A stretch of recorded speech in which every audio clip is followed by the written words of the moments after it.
Hey guys, Vol here, again on the ranked with the Demon deck, up against another Warlock, and it looks like we're going to have to mulligan Mal'Ganis there. I thought about also mulliganing the Void Terror, but he actually does synergize okay with the loot hoarders. I mean, if you've got one loot hoarder, then bring him out, he becomes what, 5/4, and you may get a really good card for next turn. So that's how it is. Expecting him to maybe trade here, although he does give me a free card, but he gives himself just a spare part, so maybe he'll just ignore and go for face. Ancient Watcher, interesting. So normally when I see that little mech guy, I'm expecting a more of an aggressive deck, I think, but Ancient Watcher is something I haven't seen in a while. Might be more of a controlled build.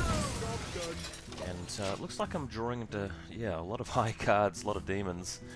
So it could be good for the late game, but in this instance, I could be behind early. Oh! And there's the silence from the Ancient Watcher, so looks like I'm behind here.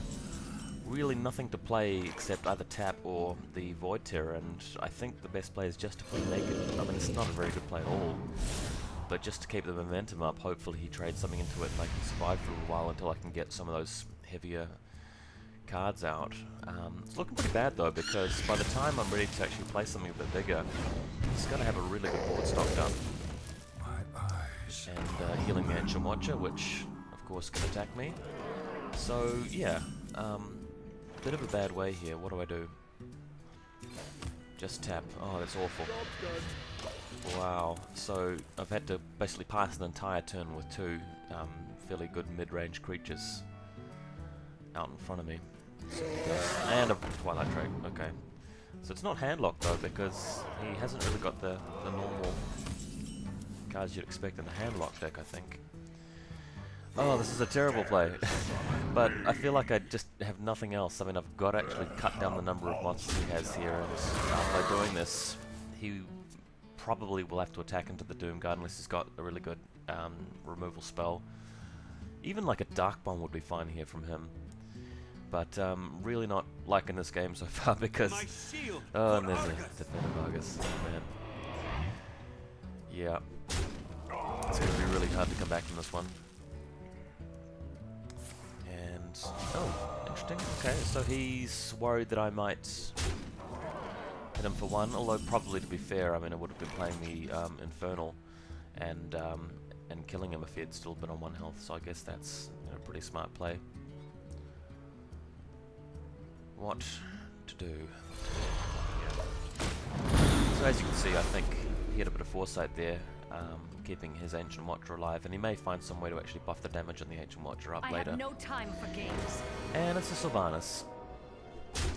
Well, the only positive thing that I can sort of say here is that at least I've got Shadow Flame, because then he can't get away with anything on Sylvanas' side, and I clear the board. But I barely have any health left, so if he's got anything at all that can kill me, maybe put a spider out there. Yeah, I don't think actually that was a very good play. Yeah.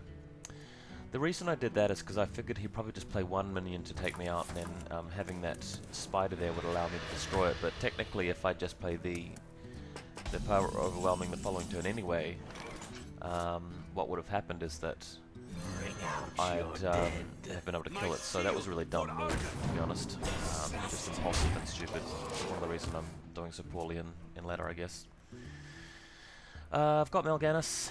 The bad thing about Mal'Ganis is that he can just siphon soul and then kill me. Although the good thing is that I've managed to pull back the board because he hasn't played any minions on that turn, which was really strange. Maybe he just ran out of cards after that big spew of really awesome, awesome board control.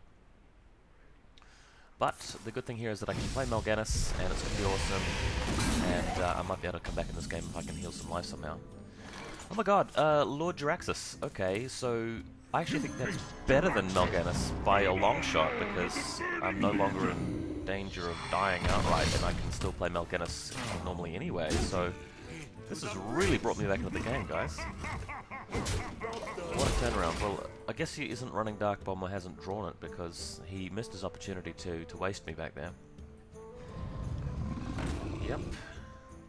Molten Giant, fair enough. Could be a little bit difficult. Shields up. Yep, good comeback. Okay, still in this. Implosion, that could be really useful with Mal'Ganis, to be honest.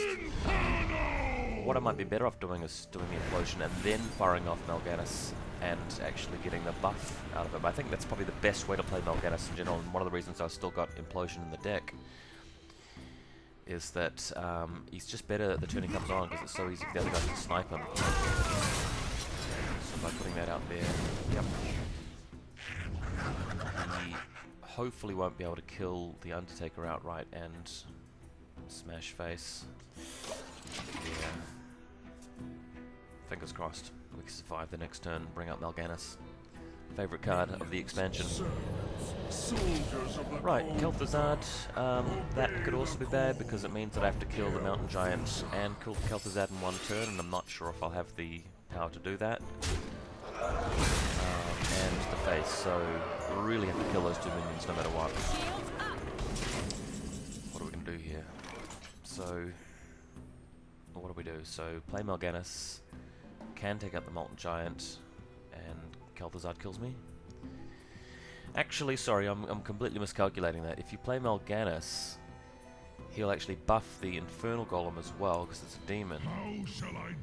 And then that will be enough to take out the Mountain Giant, and just barely enough to take out Kel'Thuzad. That's actually really lucky that I had specifically those three minions ready. So, close him up. Close him up. Yeah, just trade all three minions, and then what's really awesome about Mal'Ganis in this situation is that Jaraxxus can actually attack without being damaged. Fantastic. So, once again, you know, he's played a Sif and Soul, but if he does kill Mal'Ganis, then he can easily just take me out with maybe a Doomguard or something like that. Interesting game.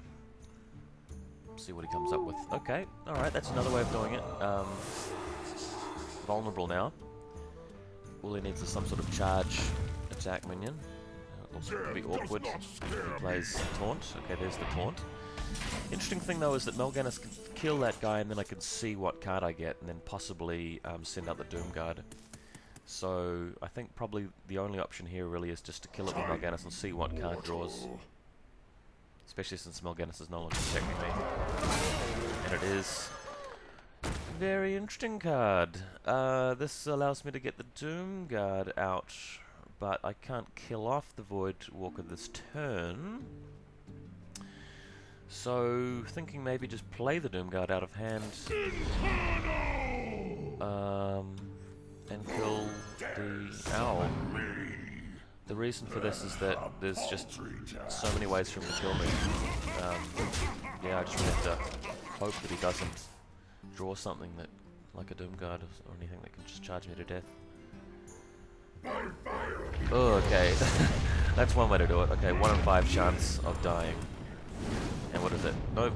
Alright, looks like I've got this one, guys. This was a really fun and interesting game. Actually, I got a little bit lucky, and I made a couple of misplays, but also made a couple of good plays. So, hope you guys enjoyed this one. This is Jaraxxus and Mal'Ganis Team Demon at its best.